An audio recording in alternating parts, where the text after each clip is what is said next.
Welcome back, dreamers. Today we continue the Lucid Dreaming Technique discussion, and today's installment is going to be about the WILD method. It quite simply stands for Wake Initiation of Lucid Dreams. Before we continue this talk, I would like to remind you that there are similarities between preparing yourself for WILD and astral projection. I have a video up about the preparations for lucid dreaming that you can do throughout the day to increase your success. That includes things like reality checks and keeping a dream journal. Do those in conjunction with the WILD technique. I'll leave the link for that below. I recommend starting off by doing some pre-preparations to help relax your body as much as possible before you even get in bed. You want to get rid of that tension you're carrying around in your muscles from all the day's activities and stress. For instance, take a leisurely warm bath or shower while listening to nature sound audio. Just feel that tension leave your body. If you still have some muscle knots afterwards, then massage them using some oil. And if you have no one to give you that massage or no one generous enough to help you with that, then use a massager.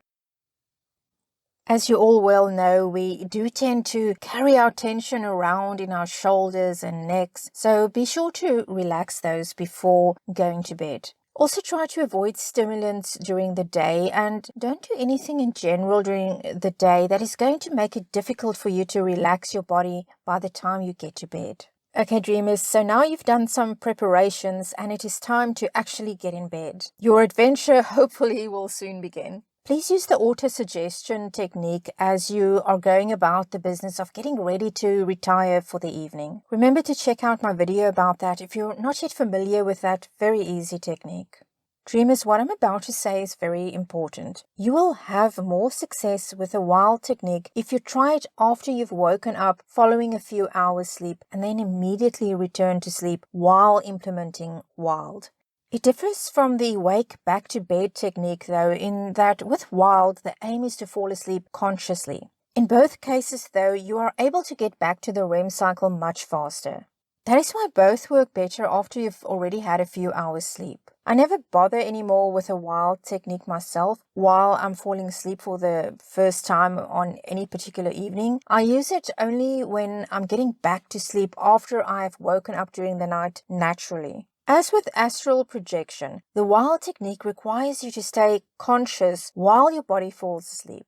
For those of you that are brand spanking new to this, all it means is that your mind stays awake while your body relaxes and becomes paralyzed. Dreamers, I know the whole sleep paralysis thing is hardly pleasant, but keep in mind that self-induced sleep paralysis is very different from when it occurs naturally and unplanned. When you deliberately enter this state, it is expected. It is your goal after all, and you don't feel out of control. Whereas when it happens unplanned and naturally, then the panic and all those other unpleasant things kick in. Some people, of course, can't handle the paralysis even when it is self-induced. There is no way to know which you are until you try it for yourself.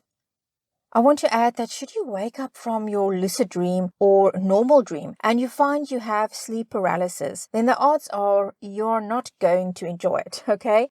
However, it is when you deliberately slip into sleep paralysis from the outset, then you shouldn't have any of the usual anxiety about it. Dreamers, I hope that clears up the questions I know many of you will have regarding the whole sleep paralysis aspect of the WILD technique. Let's move on now and discuss the various ways you can try to achieve WILD. Hypnagogic imagery. This is one of those terms that sounds very serious and mysterious, but really it isn't. All it is are those images you begin to see when your eyelids have been closed for a while. We all experience these. They start out as little dancing dots, often red ones. Eyelid patterns, in other words. From there, they become waves of flashing colors. It's like a kaleidoscope of sorts. For a lot of people, it doesn't take long to reach that state. It can actually be quite annoying when all you want to do is sleep and you want total darkness when you close your eyes, and then this begins. However, when you are trying to achieve WILD, then those hypnagogic images become your friends. So how do we use them to our benefit? Once again, it really is very simple. As you are lying there in bed, relax your body completely. Wait for those hypnagogic images to begin. It shouldn't take too long. Allow yourself to be carried away by them. Watch them as they continue to change, as they dance around. Simply go with the flow. After a while, you will start to recognize images. Study them carefully. Give them your full attention.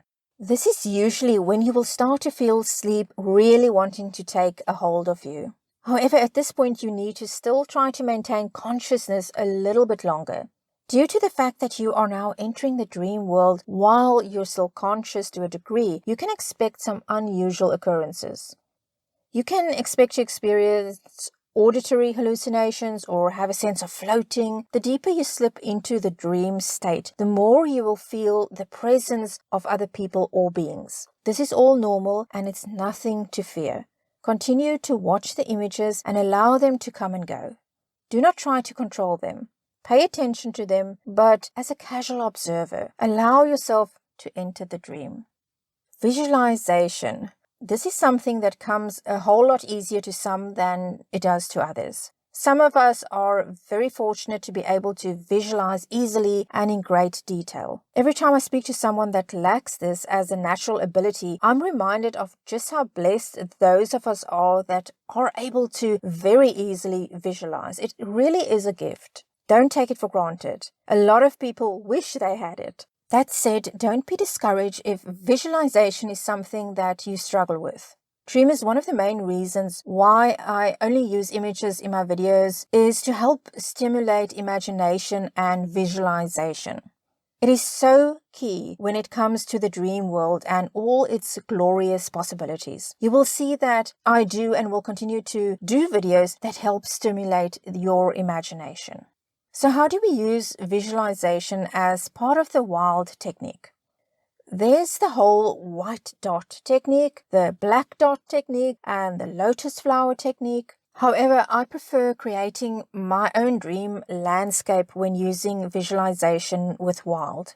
It's just more appealing to me. You can either incorporate visualization into the hypnagogic images or you can start from scratch. I usually start creating my dream landscape as I feel myself getting close to sleep. But sometimes I will first enjoy the hypnagogic images and then take it from there.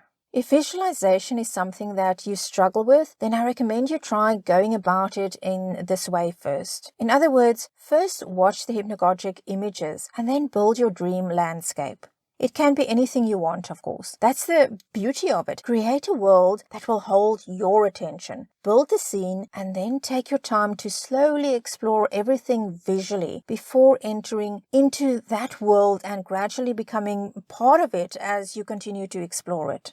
My personal favorite is to visualize a magical forest with the shy, mythical beings that I have to follow deeper and deeper into the forest. You might want to try that yourself.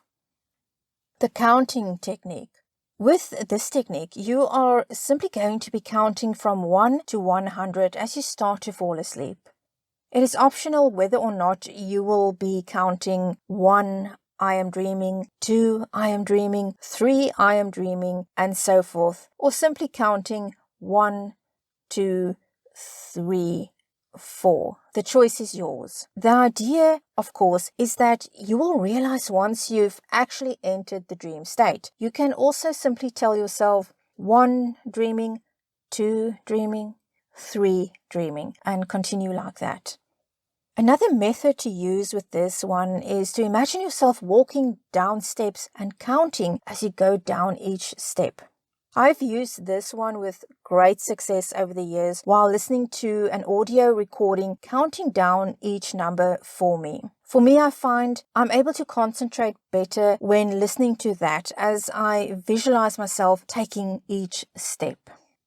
For now, I thank you for watching and listening. Leave your comments down below or questions that you might have. If you did like this video, then please don't forget to like it and subscribe to stay updated. And it really helps my channel out a whole lot. And I hope that through these videos, you will realize that lucid dreaming is within your reach. Okay, it doesn't take a special talent. You don't have to be psychic or some mysterious person to be able to do it. Okay, all of us can do it. You can too. Maybe it will take some some people longer than others, but I'm telling you, you can do it. Just use these techniques and practice and you will be able to do it. And well, until next time, thanks for watching and keep lucid dreaming.